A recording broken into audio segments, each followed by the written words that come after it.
আসসালামু আলাইকুম। আমি ডাক্তার ওয়াহিদুর রহমান খান। আমি আজকে আলোচনা করব একটি ডিভাইস যেটাকে আমরা 3 বল স্পাইরোমিটার অথবা 3 বল ইনসেন্টিভ স্পাইরোমিটার হিসেবে জেনে থাকি, সেটার ব্যবহার বিধি, ইন্ডিকেশন সম্পর্কে। তো আমি আপনাদেরকে দেখিয়ে দিচ্ছি ডিভাইসটি। খুব চমৎকার এবং খুব সিম্পল একটা ডিভাইস। এখানে 3টা চেম্বার থাকে। এটা হচ্ছে বডি, এটা হচ্ছে বেস, এবং 3টা চেম্বারে 3টা বল থাকে, 3 ধরনের কালার। এর মধ্যে প্রথম যে বলটা, সেখানে লেখা আছে 600 সিসি পার সেকেন্ড বা 600 ml millilitre per second, 900 millilitre per second, 1200 millilitre per second. অর্থাৎ এইটা আমাদের ক্যাপাসিটি, আমরা কত জোরে শ্বাস নিচ্ছি বা শ্বাস ছাড়ছি সেটার ক্যাপাসিটিটাকে নির্দেশ করে বা ফ্লো রেটটাকে বোঝায়। ফ্লো রেট হচ্ছে প্রতি সেকেন্ডে কতখানি আমি ইনহেল, বাতাস আমি নিচ্ছি বা বাতাস আমি বের করছি। তো সাধারণত 600 ml এটা নর্মাল একটা মানুষের পক্ষে খুব সহজেই অ্যাচিভ করা সম্ভব, আরও বেশি সম্ভব। বেশিরভাগই সুস্থ মানুষরা 900 পর্যন্ত অ্যাচিভ করতে পারে, এবং একটু বেশি ইন্সপাইরেটরি এফোর্ট দিলে 1200 যে বলটা সেটা উপরে উঠে, অর্থাৎ এইটাও অ্যাচিভ করা সম্ভব হয়। এটা আমি আপনাদেরকে দেখিয়ে দিব।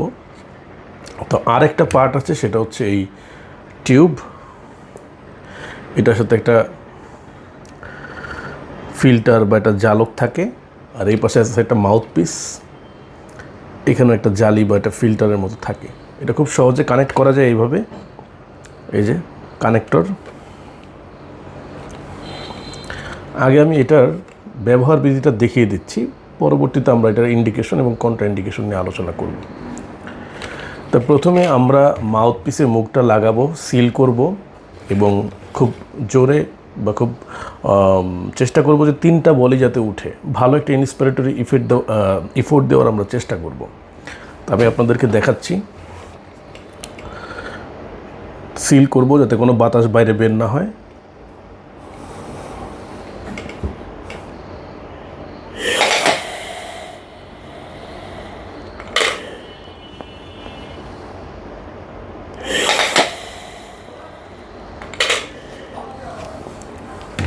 অর্থাৎ আমরা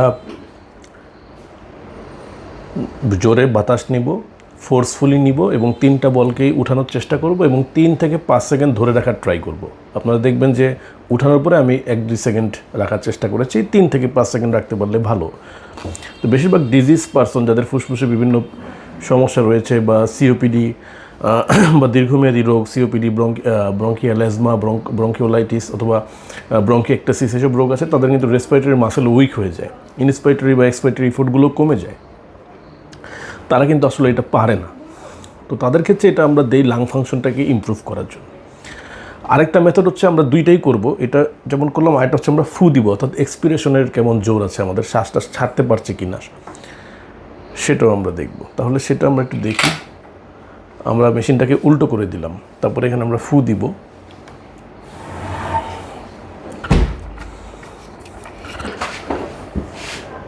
এবার কিন্তু আমরা ফু দিব।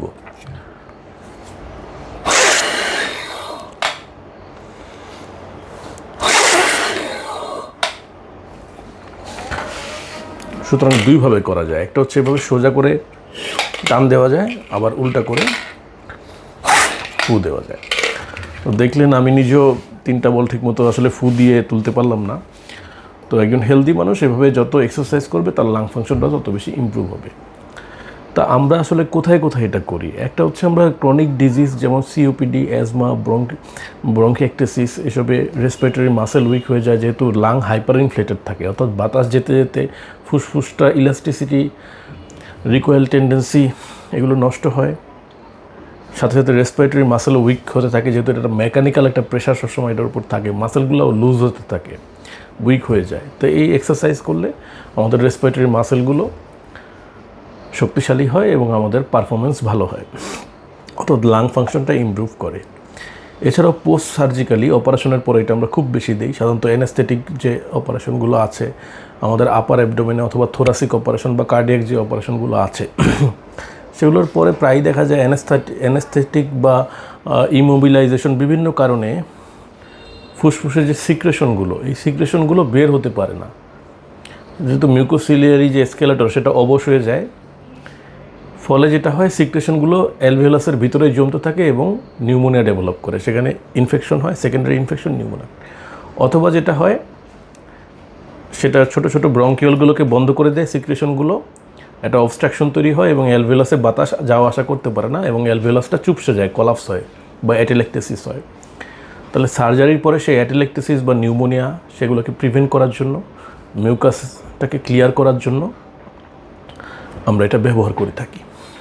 তো সাধারণত এইভাবে 10 বার টানবো ইন্সপিরেশন এবং 10 বার শ্বাস ছাড়বো এক্সপিরেশন, এভাবে আমরা করব প্রতি ঘন্টায় 10 বার মানে 20 বার। এইভাবে করে দিনে 2 থেকে 3 বার যদি এই প্র্যাকটিসটা করা যায় তাহলে খুব ভালো হবে। এবং এই প্রতি 10 বার করার পরে আমরা 2-3 বার কাশি দিব। কাশি দিয়ে যে আমাদের সিক্রেশনটা, এটার ফলে কিন্তু ভিতর থেকে সিক্রেশনগুলোও মাঝখানে সেন্ট্রাল এয়ারওয়েতে চলে আসে, মিউকাস সিক্রেশন বা কফ সেগুলো চলে আসে, তো কাশি দিয়ে সেই কফটা আমরা বের করে দিব। অর্থাৎ এটা আমাদের সিক্রেশনটাকে ক্লিয়ার করতেও সাহায্য করছে। তো আসলে এটা যতটা সহজ দেখা যায় আসলে ততটা সহজ না। এটার জন্য ভালো একটা রেসপিরেটরি এফোর্ট দরকার। সুস্থ মানুষও অনেক সময় পুরোটা পারে না। যাদের ফিটনেস ভালো, অ্যাথলেট বা ফিটনেস আপনারা এনহ্যান্স করতে চান, আপনারা এটা নিশ্চিন্তে ব্যবহার করতে পারেন। এবং ফুসফুসের দীর্ঘমেয়াদী যে রোগগুলো আছে সেগুলোতে কিন্তু অবশ্যই এটা ব্যবহার করে আপনারা ফুসফুসের যে আমাদের চেস্টের যে মাসেলগুলো আছে, ইন্টারকোস্টাল যে মাসেলগুলো, সেগুলোকে স্ট্রেংথেনিং বা শক্তিশালী করতে পারেন। এতে আপনাদের ওয়ার্ক পারফরমেন্স এবং লাং ফাংশন ভালো হবে। এটার আসলে তেমন নির্দিষ্ট কোনো কন্ট্রাইন্ডিকেশন নেই, সব ক্ষেত্রেই ব্যবহার করা যায়। তারপরেও যদি অ্যাকিউট ইনফেকশন হয় বা অ্যাক্টিভ টিবি থাকে, তাহলে যেহেতু সেগুলো ইনফেক্টিভ ছড়াতে পারে, সেসব ক্ষেত্রে আমরা ইউজ করা থেকে বিরত রাখতে পারি এবং কারেকশন হওয়ার পরে ইউজ করবে। এছাড়া যদি কারো হিমোপটাইসিস হয়, অর্থাৎ কাশির সাথে একটা ভালো পরিমাণ রক্ত বের হয়ে আসলো, যেটা ভিজিবল, দৃশ্যমান, বোঝা গেল যে বেশ কিছু রক্ত আসছে, তাদের ক্ষেত্রেও এটা যেহেতু এটা একটা ইফোর্ট দেওয়া লাগে, সেক্ষেত্রে আরও রক্তপাত হতে পারে। যেহেতু এটা মেকানিক্যাল প্রেশার তৈরি হচ্ছে, এটাকে সাময়িকভাবে অ্যাভয়েড করা যেতে পারে। এছাড়া তেমন কোনো আসলে কন্ট্রাইন্ডিকেশন নেই, খুব সেফ এবং খুবই ইফেক্টিভ। ঠিক আছে, তো আমরা অবশ্যই যাদের দীর্ঘমেয়াদী শ্বাসতন্ত্রের রোগ আছে বা সার্জারির পরে আমরা এই ডিভাইসটা দেওয়ার চেষ্টা করব। খুবই অল্প দামে পাওয়া যায়, আমাদের দেশেই পাওয়া যায়, খুবই অ্যাভেলেবল। তো আশা করি সবাই জিনিসটা বুঝতে পেরেছেন। কোনো কোশ্চেন থাকলে অবশ্যই করবেন এবং সবাই চ্যানেলটিকে সাবস্ক্রাইব করবেন। ধন্যবাদ।